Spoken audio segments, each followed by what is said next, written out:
Assalamualaikum warahmatullahi wabarakatuh. Selamat berjumpa kembali dengan saya, Andi Palawaruka, host di Warani Channel, sebuah program broadcasting yang digagas oleh Dinas Kominfotik Kabupaten Wajo untuk menyebarluaskan informasi tentang pembangunan daerah kepada halayak segenap warga masyarakat Kabupaten Wajo.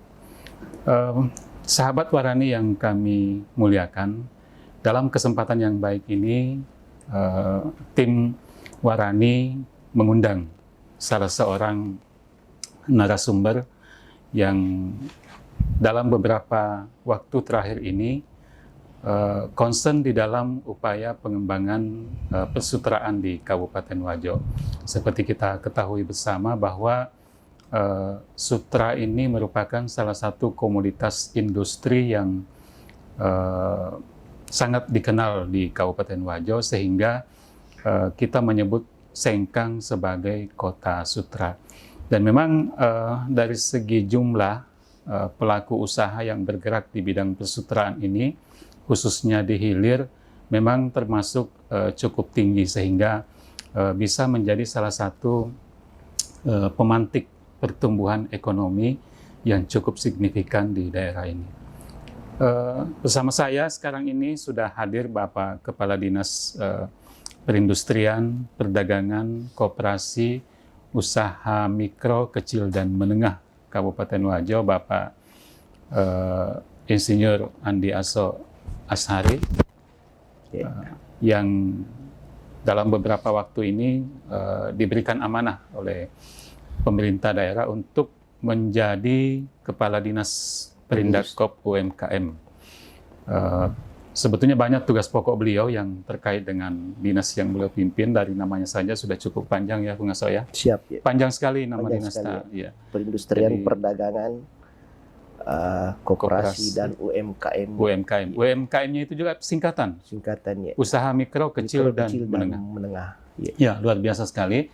Dan tentu ini merupakan salah satu tantangan tersendiri bagi beliau untuk bisa mengatur pekerjaan, kemudian mendelegasikan wewenang dan sebagainya, sehingga tugas yang jumlahnya begitu banyak ini bisa dihandle dengan baik. Tapi kita fokus dulu ke soal persutraan.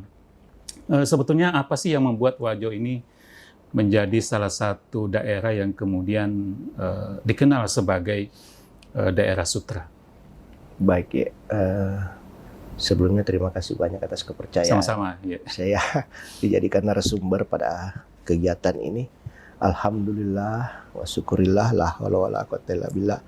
Jadi secara singkat saya pikir Sengkang sejak dahulu kala memang pengrajin sutra ada di kita. Walaupun kita masih ada pengrajinnya. Ada pengrajinnya, walaupun memang kita masih di hilir. Kita tergantung dari Endrekan pada awalnya terkait kokonnya. Begitupun dari Sopeng. Sekarang singkat lanjut, setelah sutra boleh dibilang susah kita dapatkan oleh pengusaha-pengusaha kita, sehingga ada pemikiran Bapak Gubernur untuk mengembalikan kejayaan sutra di Sulawesi Selatan, dipilihlah Wajo sekaligus mengelola sutra hulu dan hilir. Oh ya. Saya ingin sedikit mendalami ini, Bung Aso, terkait dengan istilah hulu dan hilir. Jadi tadi di awal kita hanya hilir saja. Ya, kita hanya di hilir. Itu seperti apa model pengelolaannya kita di hilir? Apakah hanya di sektor di bidang pertenunannya saja dengan pemasaran, atau ada tahapan-tahapan yang spesifik? Memang di hilirnya kita pada awalnya tidak memelihara sutra, tidak memproduksi sutra, tetapi kita membutuhkan sutra untuk benangnya untuk menjadi satu produk pakaian, apakah sarung atau baju. Pengrajinnya memang ada di Kabupaten Wajo. Itu penenun atau pencelup segala macam? Mulai dari, jadi kita hanya bahan mentahnya saja dari awal. Itu yang saya pahami sejak kecil juga. Saya biasa istilahnya mapali. Ya, kalau sekarang mungkin memintal, tapi secara tradisional masih memakai tenaga manusia.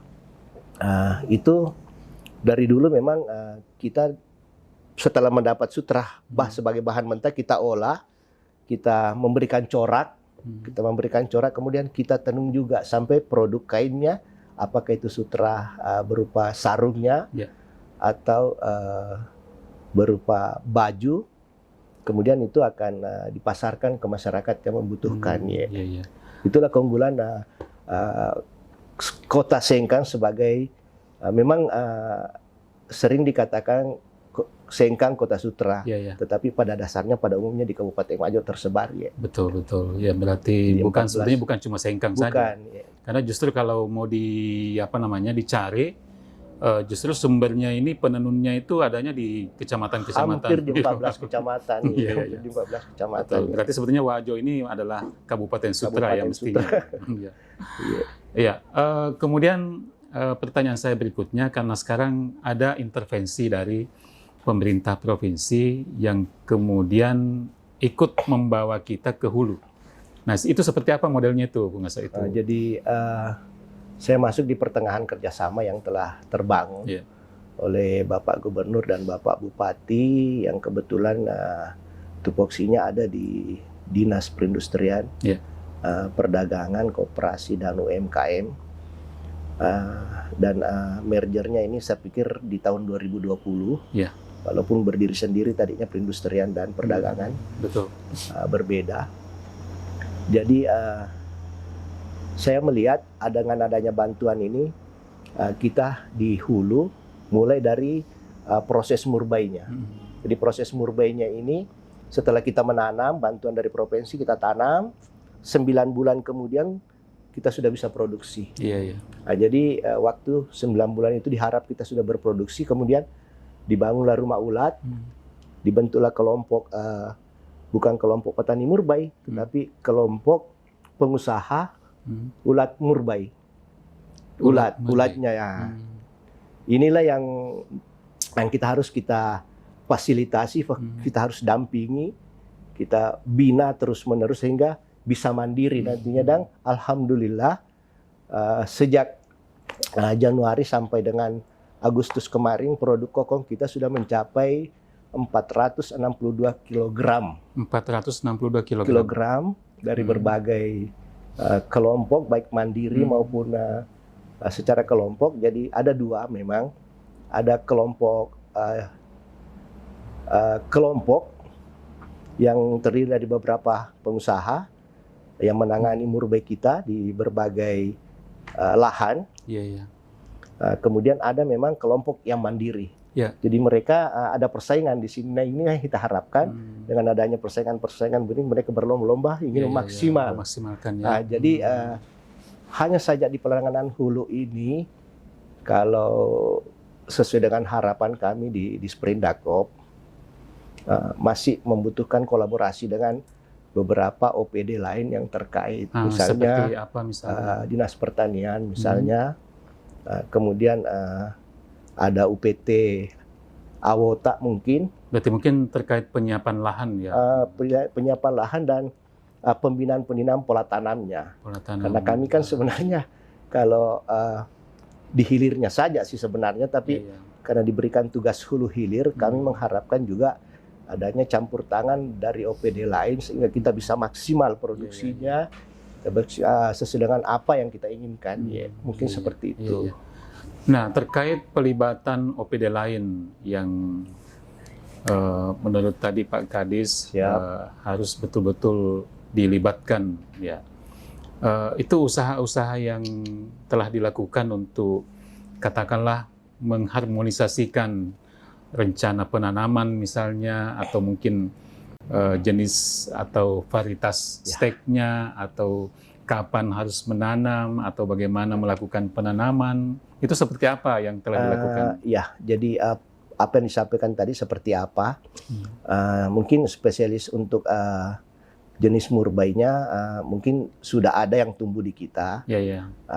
Yang kita inginkan di sini bagaimana tata cara memelihara murbai ini secara bersama-sama. Penyuluh pertaniannya masuk, KPHW atau yang di kehutanan juga masuk karena murbei kan adalah tanaman hutan. Iya, ya. Tapi kayaknya kita belum punya penyuluh ya, nggak saya? Kita dalam hal ini memang khusus untuk penyuluh murbei ini belum ada. Ya. Ini yang akan kita inginkan. Mudah-mudahan dari KPH Awota bisa mengadakan penyuluhnya. Kemudian untuk sementara penyuluh pertanian yang ada di Dinas Pertanian ini bisa ada 1-2 orang dalam hal pengembangan ini. Karena sekarang kan musim kemarau. Musim kemarau ini walaupun murbei yang ada tidak sebenarnya tidak tetap ada, cuman tingkat kesuburannya yang kita inginkan kita harus bagaimana. Betul. Karena kita paham bahwa murbei untuk dimakan ulat kita kan harus lebih hati-hati. Apakah kita harus ada pestisida untuk menyuburkan daunnya? Karena kan daun yang kita butuhkan. Betul. Tetapi pestisida ini apakah berapa lama setelah pemupukan misalnya kemudian bisa diberikan untuk dikonsumsi oleh ulat ini? Karena makanan pasti mempengaruhi besar produk kokonya.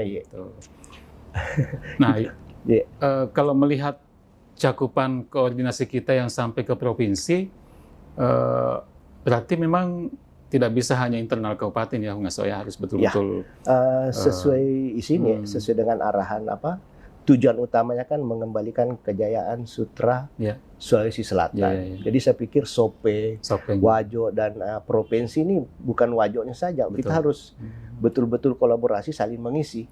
Nah kalau tidak kan bantuan-bantuan yang masuk ini jangan sampai tidak bisa maksimal.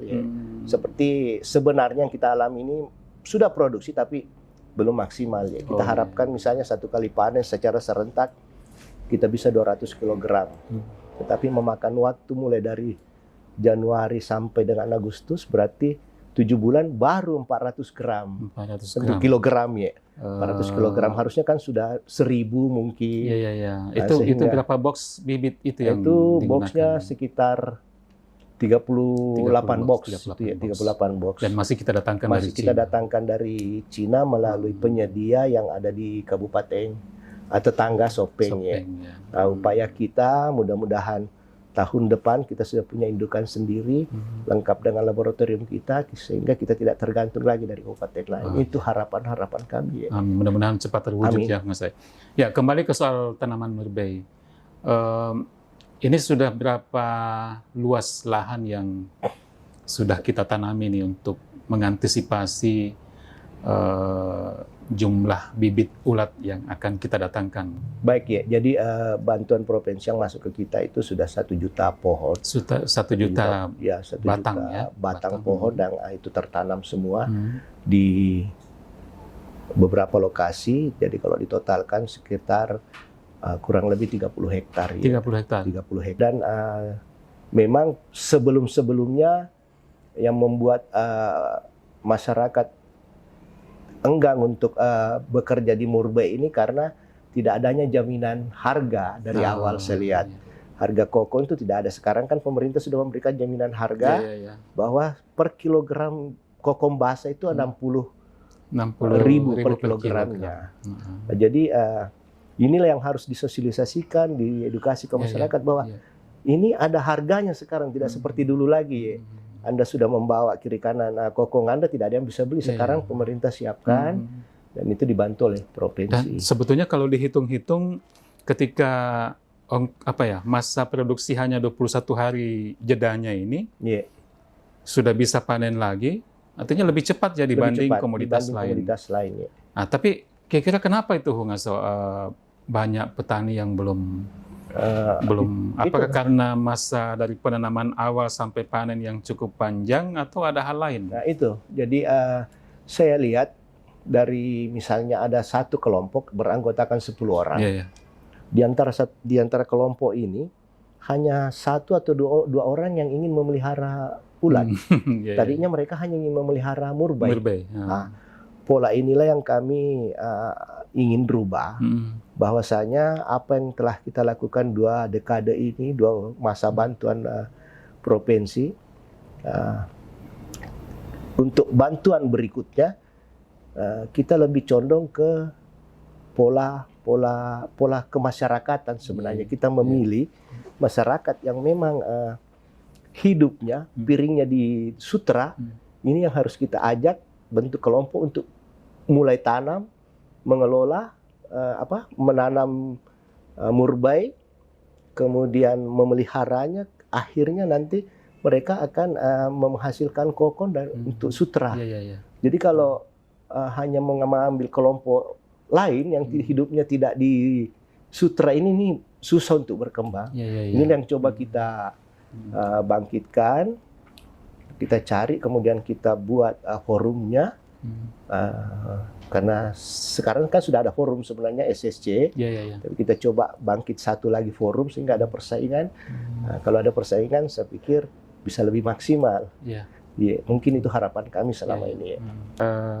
Saya kira tadi itu pertanyaan terakhir saya. Baik, dan saya berharap mudah-mudahan sahabat Warani dimanapun berada sudah bisa mendapatkan informasi yang walaupun mungkin belum sekedar saja, belum terlalu lengkap gitu ya, tetapi paling tidak sudah punya gambaran. Saya ucapkan terima kasih banyak Bung Aso atas informasi dan sharingnya kepada sahabat Warani sekalian, dan mudah-mudahan ke depan kita berharap upaya-upaya yang kita laksanakan ini bisa semakin meningkat untuk kesejahteraan masyarakat Wajo. Sahabat Warani dimanapun berada, saya kira cukup perbincangan kita pada kesempatan kali ini. Sampai jumpa di episode Warani Channel yang akan datang. Sekian, billahi taufiq wa hidayah. Wassalamualaikum warahmatullahi wabarakatuh.